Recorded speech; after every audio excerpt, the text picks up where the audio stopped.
infamous Brighton jaywalkers. Oh. And yeah, I'm aware that jaywalker is one word, but I couldn't just put infamous BJ. So, jaywalking. Jaywalking is the act of crossing the street illegally. This can be done by crossing the street where there isn't a crosswalk, or using a crosswalk when you're not supposed to. After putting further research into this, by Utah law, this is considered an infraction if you were caught. An infraction could result in a $750 fine or 75 hours of compensatory service. Not to mention how dangerous jaywalking is. Jaywalking has become like a mainstream thing. A lot of people have made it a habit of jaywalking across the street almost daily, and it seems like nobody's ever rarely gets caught. I personally have never seen anyone get caught jaywalking. So people often forget that how illegal and dangerous it is. As of 2018, there's been an estimated 6,227 pedestrian deaths, which is the most deaths that there have been in 3 decades. This is because of people getting distracted on their phone across the street when they're supposed to. Most of it happens in New York, where jaywalking is most common, I think. There's actually I have a video of how dangerous jaywalking can be. It has Brad Pitt.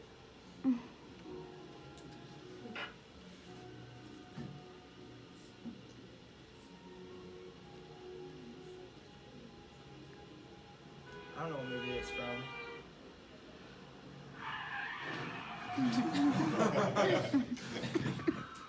Yeah, so I've never seen that movie, but I'm pretty sure he died. And so he was on the crosswalk, obviously distracted when he wasn't supposed to be. He was distracted by some girl, and he died. So that's why jaywalking is really dangerous. You gotta pay attention when you're on a crosswalk, and don't cross it when you're not supposed to. The Brighton crosswalk. A lot of students, hopefully as seniors, we don't have to cross the crosswalk to get to the church or skate park that often, but as a student I come from C-Tech every day, I have to park at the skate park, so I'm often walking across the crosswalk.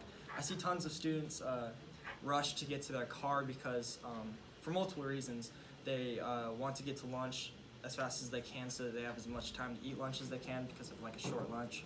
And then, they're parked at the church and skate park. This causes students to jaywalk to want to reach their car faster, right? And I've seen a lot of students almost get hit, walk carelessly across the road, and it's a really dangerous thing. There have been a lot of close calls that I've seen with my own eyes. I actually interviewed a student who wished to remain anonymous because they actually confessed to crossing the street illegally in front of Brighton. And one of the things they said was, nobody ever gets caught, so there's no reason to stop. And that's true.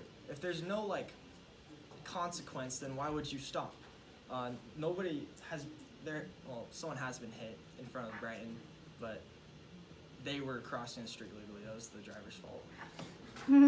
But the point is, that doesn't help my case. But the point is, nobody's safe. If you're crossing the street illegally, there's no guarantee that the car will stop for you. It's very dangerous. And because there's no clear consequence, nobody has been killed in front of Brighton, then nobody sees any reason to stop. And so that's the problem. Here's my solution to solving the problem. I want to inform the students of the dangers of jaywalking. And then next we're going to have to implement new safety regulations that will allow us to, third, install a citation officer at the crosswalk in front of Brighton. So first, inform students of the dangers of jaywalking.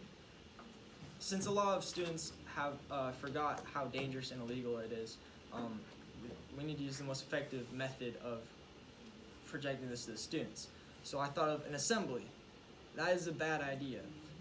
I personally have gone to one assembly this year. They're really easy to skip. That is not the most effective way of getting it across to the students. Then I thought of morning announcements.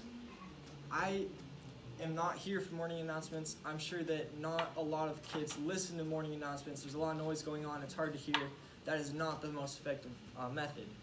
Bengal News would be the most effective method because teachers are required to play those to their class. It's very easy to like make students watch Bengal News. A lot of students actually pay attention to Bengal News, and it's very easy to insert it into Bengal News. Like I'm sure you've seen messages from the principal about illegal parking or Hope Squad and stuff like that. It's very easy to insert messages into Bengal News, and that would be the most effective way to getting across to as many students as you can. Second, implement new safety regulations. For this, we would have to get the district involved. Because we would have to make a new regulation or revise the current regulations that will allow us to like make it more clear that the school will get involved with pedestrian-related preventive measures on school property, the crosswalk, which will allow us to install a citation officer. I'm planning on putting a school cop at the crosswalk during lunch and after school when the crosswalk is most busy. Having a cop there to enforce the law will prevent students from crossing illegally.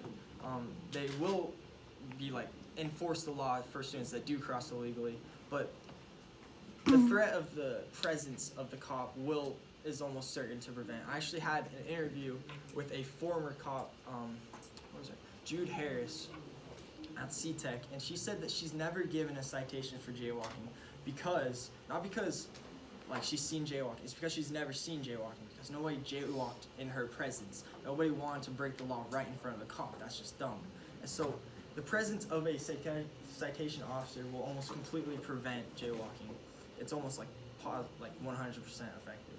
There's a picture of a cop preventing a woman from jaywalking and pointing her back to the crosswalk, who was clearly trying to cross the street in a busy road. So yeah, to reiterate, first, I would like to make all the students aware of how dangerous and illegal it is, implement new safety regulations, and then install a citation officer. Any questions?